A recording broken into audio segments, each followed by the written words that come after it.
அஸ்ஸலாமு அலைக்கும் அன்பார்ந்த அனைத்து உறவுகளுக்கும் இனிய இரவு வணக்கம். மீண்டும் சார்ஃபான் விலாக் BA2 சேனலூடாக உங்களை சந்திப்பதில் மிக மகிழ்ச்சி. மீண்டும் மிக முக்கியமான பல தகவல்களோடு தான் வந்திருக்கேன். வீடியோவை கடைசி வரைக்கும் பாருங்கள். தெரியாத நண்பர்களுக்கும் மறக்காமல் ஷேர் பண்ணுங்கள். வீடியோ பிடிச்சிருந்தால் ஒரு லைக் பண்ணுங்கள், சப்ஸ்கிரைப் பண்ணுங்கள், மறக்காமல் பெல் பட்டனை மோல் செலக்ட் பண்ணுங்கள். அப்போ தான் நான் போடக்கூடிய ஒவ்வொரு தகவல்களும் உங்களுக்கு நோட்டிஃபிகேஷன் மூலம் கிடைக்கும். ஜென்சி அபகரிக்கப்பட்ட மாமாக்களுடைய பணம் எடுக்க முடியாதா? இதோ பதில். தடை உத்தரவு. அதிகாரிகள் யாருமே இனிமேல் நுழைய முடியாது. இதோ முக்கிய அறிவிப்பு. கொலை செய்தவரே கொலையை ஒற்றுக்கொண்டுள்ளார். ஆனால் செய்ததுக்கான காரணத்துக்கு பல வேறுபட்ட கருத்துக்களை சொல்லியதால் மீண்டும் மனநல மருத்துவரிடம் பரிந்துரை. வீடியோ எடுத்ததால் வந்த விபரீதம். 2 லட்சம் தினார் கட்டக்கோரிய நீதிமன்றம். வைத்தியருக்கு அதிர்ச்சி. மரக் சப்ஜி, நோ கண்ட்ரோல் நோ டயட். பணிப்பெண்ணின் சாகசம், கஃபீலின் அட்டகாசம். 5000க்கும் அதிகமான பாறை மீன்கள் கிடைத்துள்ளது கரை வலையால் இலங்கையில். பார்க்கலாம் அனைத்து தகவல்களை. உள்துறை அமைச்சகம் மிக முக்கியமான அறிவுறுத்தலை வெளியிட்டிருக்கிறாங்க. போலீஸ் அதிகாரிகள் அனைவருக்கும் அவங்களுடைய யூனிஃபார்மோட, அதாவது அவங்களுடைய கடமை யூனிஃபார்மோட ஷாப்பிங் மால்களுக்கோ ஜமியாக்களுக்கோ முக்கிய கூட்டங்கள், குடும்ப ரீதியான நிகழ்வுகள், கலாச்சார மண்டபங்கள், அதே போல் இன்னும் பல முக்கியமான இடங்கள், திருமண வைபவங்களுக்கோ அடக்கஸ்தலத்துக்கோ வேறு எந்த ஒரு இடங்களுக்குமே யூனிஃபார்மோட, அதாவது ஆன் டியூட்டி இல்லாத நேரத்தில் போக முடியாது. அதாவது அவங்க ஏதாவது ஒரு கடமைக்காக போனால் ஓகே, இல்லாமல் சாதாரணமான ஒரு விசிட்டராக கெஸ்ட்டாக அவங்களால போக முடியாது. கடைகளுக்கு போனாலும் அவங்க நிச்சயமாக யூனிஃபார்ம் இல்லாமல் தான் போகணும், நார்மலான ட்ரெஸ்ஸோடு தான் போகணும் அப்படின்னு எச்சரிக்கையை விடுத்திருக்கிறாங்க. ஏன்னா சில ஃப்ராடுகள் அதே மாதிரி சில வழிப்பறிகளும் நடந்திருக்கிறதும் இதுக்கு ஒரு முக்கிய காரணமாகும். மாமாக்கள் தன்னுடைய ஏஜென்சியாக பறிக்கப்பட்டு விட்டது, பாபாக்கள் என்னுடைய ஏஜென்சியாக பறிக்கப்பட்டு விட்டது, பேங்க் எல்லாம் பிளாக் பண்ணிட்டாங்க, பணம் எடுக்க முடியாது அப்படின்னு உங்கள்கிட்ட சொல்கிறாங்களா? பணம் கொடுக்கறதுக்கு என்கிட்ட பணம் இல்லை, பேங்க் எல்லாம் பிளாக் பண்ணிட்டாங்க அப்படின்னு. அதற்கும் இப்போ ஒரு வழி இருக்குது. சஹல் ஊடாக அவங்களுடைய பணத்தை அவங்களுக்கு திருப்பி எடுக்கக்கூடிய வழிவகுத்து செஞ்சு கொடுத்துருக்குறாங்க. அது சம்பந்தமான ஒரு வீடியோ இருக்குது. அப்படி சொல்கிற மாமா பாபா கிட்ட இதை மறக்காமல் காட்டுங்க. الإخوان اللي عليهم بلوك أو واقفة دفعاتهم في بنك الائتمان بسبب سحب جنسية الزوجة المادة الثامنة. الطريقة بكل بساطة لرفع هذا المنع وحل المشكلة. تدخل على تطبيق سهل للحين، تدخل على خدمات، من ثم المؤسسة العامة للرعاية السكنية، ومن ثم تعديل بيانات الأسرة، وتختار استبعاد أحد أفراد الأسرة. تختار الزوجة وتدخل الرقم المدني وتحط السبب سحب الجنسية، ومن ثم ترسل. راح يجيك إشعار أنه تم إرسال الطلب. يومين بالضبط إن شاء الله يجيك رسالة يقول لك تم استبعاد الزوجة. تدخل مرة ثانية على تطبيق سهل وتطلع شهادة لمن يهم الأمر جديدة بالحالة.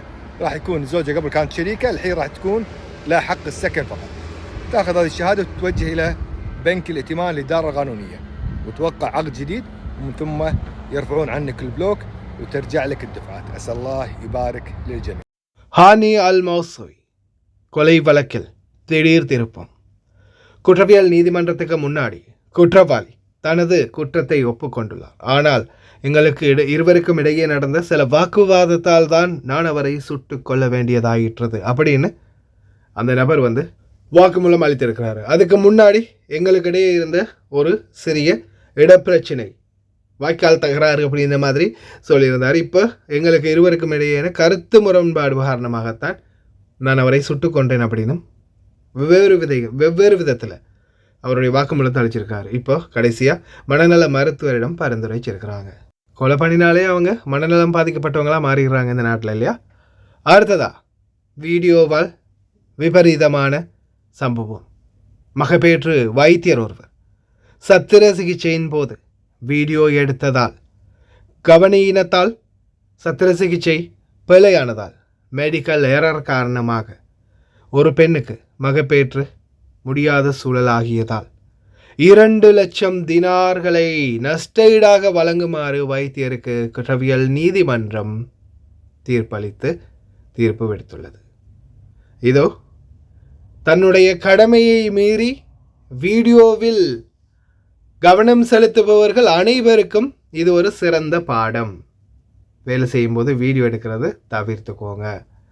இதோ டயட்டும் வேணாம், ஒன்றும் வேணாம், எங்கள் வீட்டில் எங்கள் பணிப்பெண் செய்கிற அந்த மாதிரி ஒரு சூப்பரான சாப்பாடு தான் இந்த மரக் சப்ஜி. இந்த மரக் சப்ஜிக்கும் சாப்பாட்டுக்கும் நான் அடிமை. இதெல்லாம் சாப்பிடும்போது டயட்டை பற்றியெல்லாம் பேசக்கூடாது அப்படின்னு அவருடைய வீட்டு சாப்பாடை பெருமை பாடும் விதமாக ஒரு வீடியோ ஒன்று பகிர்ந்திருக்கிறாரு பாபா அபு ஃபஹத் அவர்கள். يا جماعة وايد ناس يقول فهد متى تسوون غدا مرق شبزي. اليوم غدانا شنو؟ عيش مشغول، سلطة، مرقة شبزي على كيفك، وهذا المعبوج، وهذه الخضرة مالتنا. يا سلام يا سلام يا سلام يا سلام. لا تقول لي رجيم، لا تقول لي خرابيط. يا سلام شوفوا له الحمى، الله أكبر ما شاء الله. خندق مع بعض، خندق مع بعض. نبي الحمى بسرعة، حطوا لنا الحمى. ايه ها بعد الغداء خلي قيلولة. بسم الله الرحمن الرحيم. ஒரு ஆளுக்கு சாப்பாடு வைக்கும்போது எத்தனை வகை சாப்பாடு வைக்கணும் அப்படின்றத பணிப்பெண்கள் நிறைய பேர் பார்த்துக்கோங்க, தெரியாதவங்க தெரிஞ்சுக்கோங்க. இதோ 5000க்கும் அதிகமான பாறை மீன்கள் இலங்கையில் கரை வலையில் பிடிபட்டுள்ளது.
ரொம்ப நாளைக்கு பிறகு அதாவது நான் இப்போ சாதாரணமாக இந்த சோஷியல் மீடியாவுக்குள்ளே பல வருட காலமாக இருக்கிறேன். நான் இந்த குவைத்துக்கு வந்த காலத்துலேருந்து கிட்டத்தட்ட கடைசியாக ஒரு 2015 சரி 16 சரி கல்முனை பக்கம் அப்படின்னு நினைக்கிறேன், கல்முனை ஏராவூர் அப்படின்னு நினைக்கிறேன். அந்த ஏரியாவில் மட்டக்களப்பு மாவட்டத்தில் ஒரு கரைவலை பாறை மீன்கள் பிடிபட்ட வீடியோ காட்சிகள் பகிரப்பட்டிருந்துச்சு, ஆயிரக்கணக்கான மீன்கள் அப்படின்னு. ஆனால் அதுக்கு பிறகு இப்போ தான் என்னை பொறுத்தவரையில் நான் சோஷியல் மீடியாவில் பார்க்குறேன் கரைவலைக்கு இவ்வளோ அதிகமான மீன்கள் பிடிபட்டிருக்கிறது. அதுக்கு முன்னாடியெல்லாம் என்ன மாதிரின்னு தெரியலை. நம்ம சோஷியல் மீடியாவில் நம்ம கண்ட அளவில் இதுதான் அத்தனை வருடத்துக்கு பிறகு சாதாரணமாக ஒரு 5, 6, 7, 8 வருடத்துக்கு பிறகு மறுபடியும் கரைவலையில் இவ்வளோ அதிகமான மீன்கள் பார்க்குறது நான் என்ன முதல் தடவை.